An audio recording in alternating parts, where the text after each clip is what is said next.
Assalamualaikum warahmatullahi wabarakatuh. Perkenalkan, nama saya Aldi Gontino Putra. Pada kesempatan kali ini, saya akan menyampaikan analisis bisnis research terkait dengan studi kasus, yaitu sejak diberlakukannya PSAK 73 tentang sewa, perusahaan wajib mengakui aset hak guna atau right of use asset dan liabilitas sewa PT Graha Properti Nusantara, yaitu perusahaan real estate yang banyak menggunakan skema sewa alat berat dan kantor, merasa banyak merasa keberatan karena laporan keuangannya menjadi terlihat lebih berutang. Setelah implementasi PSAK 73, manajemen khawatir hal ini akan menurunkan penilaian kredit perusahaan dan membuat investor enggan menanamkan modal. Namun, auditor eksternal berpendapat bahwa aturan baru justru meningkatkan transparansi keuangan. Seorang peneliti akuntansi melakukan business research untuk meneliti dampak penerapan PSAK 73 terhadap satu, rasio leverage perusahaan, yang kedua persepsi investor, dan yang ketiga adalah akses perusahaan terhadap pendanaan eksternal. Data dikumpulkan dari laporan keuangan perusahaan seperti sebelum dan sesudah PSAK 73 diberlakukan, serta survei terhadap analis pasar modal. Pada kesempatan kali ini kita akan membahas 4 aspek dalam kasus ini. Yang pertama adalah klasifikasi kasus ini terhadap sebagai business research, yang kedua adalah metode penelitian yang tepat, yang ketiga adalah manfaat bagi stakeholder, dan yang keempat adalah peran prinsip ilmiah dalam lingkungan FUCA. Pertama, mengapa kasus PT Graha Properti Nusantara ini termasuk business research dalam bidang akuntansi?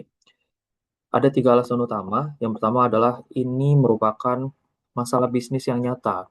Perusahaan menghadapi kekhawatiran konkret bahwa laporan keuangan mereka terlihat lebih berutang setelah penerapan PSAK 73. Ini bukan hanya sekedar teknis akuntansi, tetapi berdampak langsung pada penilaian kredit dan minat.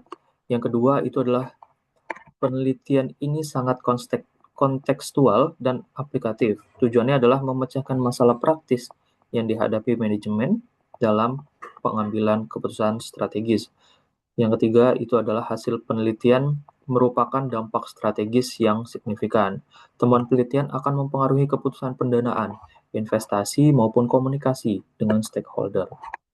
Seperti ditegaskan oleh Herr dalam materi kita, business research itu berfungsi untuk menjembatani kesenjangan antara data yang tersedia dan juga kebutuhan manajerial akan pertimbangan yang logis. Kemudian,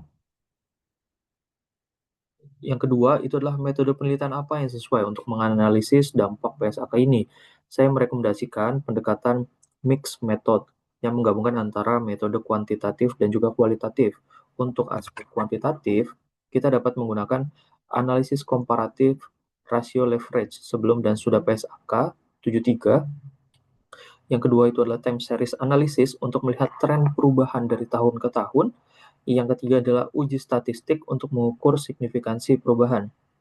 Kemudian untuk aspek kualitatifnya, kita dapat melakukan survei terstruktur kepada analis pasar modal.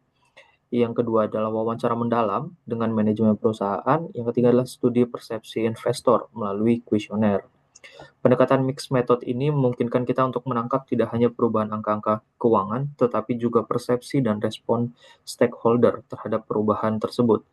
Ini memberikan gambaran yang kompresif dan lebih holistik. Kemudian yang ketiga, yaitu apa sih manfaat hasil penelitian ini bagi manajemen maupun investor. Yang pertama bagi manajemen, yaitu PT Graha Properti Nusantara, penelitian ini memberikan yang pertama adalah pemahaman objektif tentang dampak sebenarnya PSAK 73. Yang kedua adalah dasar untuk menyusun strategi komunikatif yang efektif kepada investor. Serta yang ketiga adalah evidence-based decision making dalam evaluasi strategi dan sewa pendanaan. Kemudian bagi investor dan juga analis, penelitian ini memberikan yang pertama, transparansi yang lebih baik tentang substansi ekonomi di balik angka-angka. Yang kedua adalah alat untuk penilaian kinerja perusahaan yang lebih akurat. Yang ketiga adalah dasar pengambilan keputusan investasi yang informed dan rasional. Ini adalah solusi win-win solution di mana kedua belah pihak mendapatkan manfaat dari peningkatan transparansi dan juga pemahaman yang baik. Kemudian, yang keempat adalah bagaimana prinsip ilmiah membantu menghadapi lingkungan fuca. Yang pertama adalah volatility, yaitu perubahan standar akuntansi menciptakan volatilitas. Prinsip ilmiah memberikan stabilitas analitis melalui metodologi yang konsisten dan terstruktur. Yang kedua adalah uncertainty, yaitu adalah kekhawatiran tentang reaksi investor mengandung ketidakpastian. Research berbasis data menggantikan spekulasi dengan bukti empiris yang terukur. Yang ketiga adalah complexity, yaitu dampak PSAK 73 bersifat multidimensi. Pendekatan ilmiah memecah kompleksitas menjadi variabel-variabel yang terukur dan dapat dianalisis. Yang keempat adalah ambiguity, yaitu adalah interpretasi utang dalam PSAK 73 menciptakan ambiguitas. Metode ilmiah memberikan kerangka penilaian yang objektif dan terstandarisasi.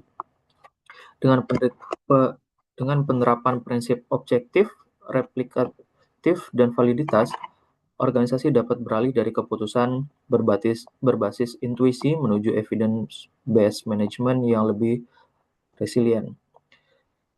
Kesimpulannya, kasus PT Graha Properti Nusantara ini menunjukkan bahwa PSAK 73 bukan hanya masalah teknis akuntansi, tapi memiliki implementasi strategis yang luas. Business research memberikan pemahaman yang mendalam tentang dampak regulasi, strategi komunikasi yang efektif, keputusan bisnis yang berbasis bukti, bukan ketakutan. Seperti dikemukakan oleh Hare, itu adalah dalam lingkungan bisnis yang kompleks, hanya organisasi yang membangun kapabilitas riset yang dapat bertahan dan berkembang dalam jangka panjang. Sekian dari saya. Terima kasih.